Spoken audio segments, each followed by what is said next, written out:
Haben Sie sich schon überlegt, warum Dirigentinnen und Dirigenten sich so bewegen, wie sie es tun? Mein Name ist Andreas Mildner. Ich bin Dirigent und gehe mit Ihnen dieser Frage in den nächsten Minuten nach.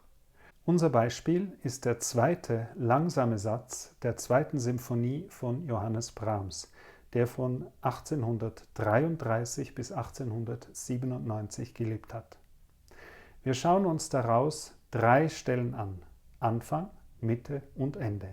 Jede Stelle dirigiert von 3 Dirigenten aus 3 Generationen. Dabei will ich gern einen Dirigenten hervorheben. Ich fühle mich ihm sehr verbunden, weil ich ihn persönlich kannte und weil ich sehr viel von ihm gelernt habe. Es handelt sich um Ferdinand Leitner, geboren 1912, gestorben 1996. Er ist der Dirigent, den Sie jeweils an 3. Stelle sehen, in einer Aufnahme von 1983, also im Alter von 71 Jahren.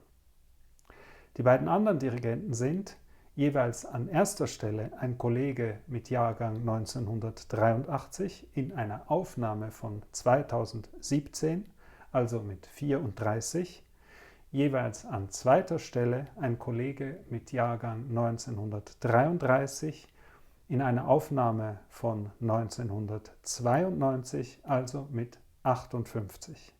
Sie fragen sich, warum diese Aufzählung der Jahrgänge und des Alters?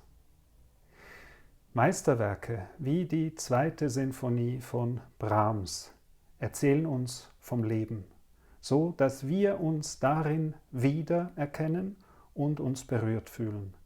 Das gelingt, wenn Dirigent und Orchester zusammen ihre eigene Lebenserfahrung mit der Lebenserfahrung verknüpfen, die der Komponist in die Musik gelegt hat, und anschließend diese gebündelte Lebenserfahrung durch ihr gemeinsames Musizieren auf das Publikum übertragen.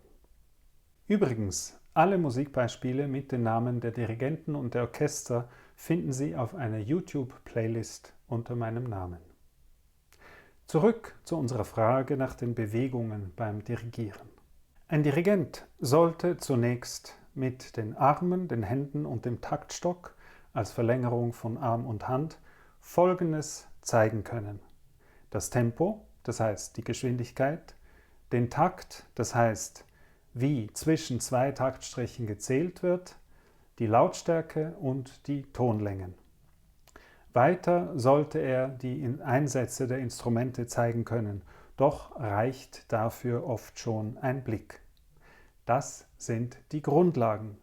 Dann erst tut sich das weite Feld des musikalischen Ausdrucks auf und dabei spielt die Lebenserfahrung eine Rolle. Bevor wir uns gleich die 3 Dirigenten ansehen, wollen wir uns die 3 Stellen mit den Noten anhören. Wenn Sie mitlesen, folgen Sie der roten Linie. Blau unterlegt sind die Hauptstimmen. Wenn die Noten Sie nicht interessieren, schließen Sie einfach die Augen und tauchen ganz in die Musik ein. Hören wir uns also die 1. Stelle an.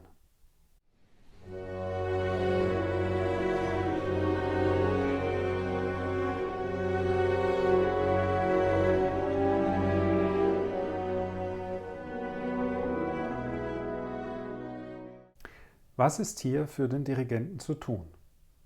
Er sollte die Gesangslinie im Violoncello zusammen mit der Cellogruppe und der Gegenstimme im Fagott mit ruhigen Bewegungen gestalten und darauf achten, dass die Cellolinie mit ihrem innigen, schmerzlichen Wohlklang nicht zu stark hervortritt. Schauen wir uns an, wie die 3 Dirigenten diesen Anfang dirigieren.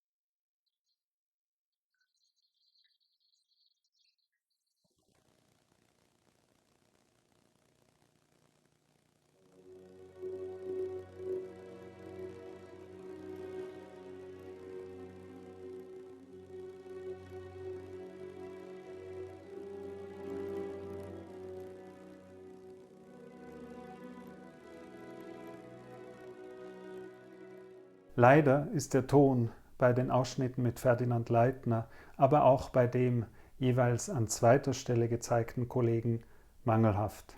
Ich bitte Sie, das mit Ihrer Vorstellungskraft wettzumachen.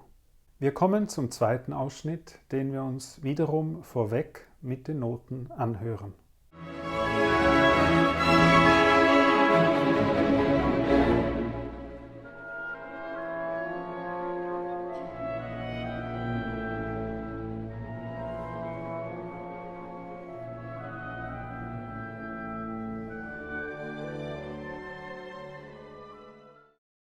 Plötzlich stürzt die Musik aus großer Höhe in sich zusammen.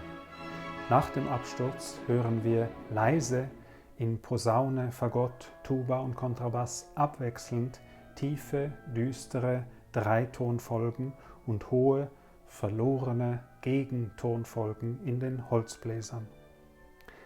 Zum Schluss dieses Ausschnitts setzen in der Höhe die Geigen ein, beruhigend, und nehmen die Gesangslinie der Celli vom Anfang auf.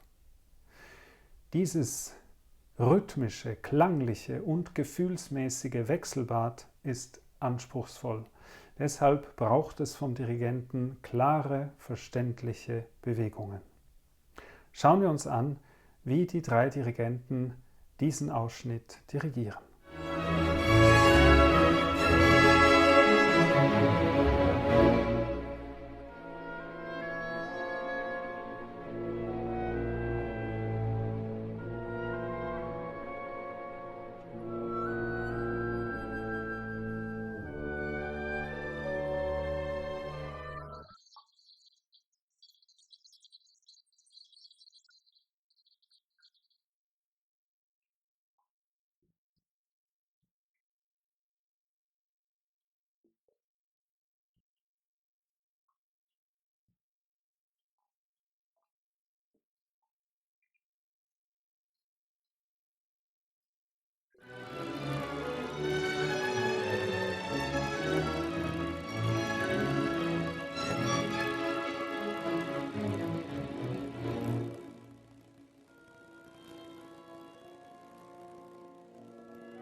Schließlich kommen wir zur dritten Stelle, dem Ende des zweiten Satzes der zweiten Brahms, die wir uns wiederum vorweg mit den Noten anhören.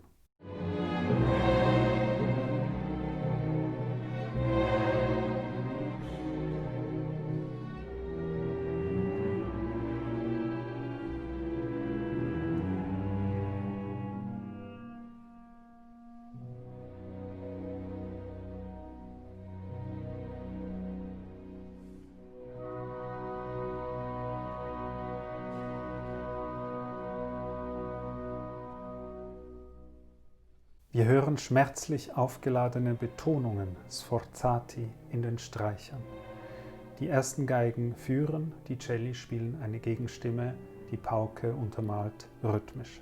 Dann übernimmt die Klarinette die Melodie. Es kommt alles zum Stillstand und verklingt in einem langen, goldenen Akkord. Was ist hier für den Dirigenten zu tun? Er wird darauf achten, dass die Sforzati nicht zu stark hervortreten, dass die Klarinette deutlich zu hören ist und dass die Bläser für den Schlussakkord zusammen einsetzen, den Akkord gleichmäßig lange halten und weich zusammen aufhören. Schauen wir uns an, wie die drei Dirigenten diesen Schluss dirigieren.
So wünsche ich uns auf dem Podium Dirigentinnen und Dirigenten, die zum einen mit ihren Bewegungen ein Orchester gut durch ein Meisterwerk wie die zweite Brahms führen können und zum anderen die nötige Lebenserfahrung mitbringen. Vielen Dank und auf Wiedersehen.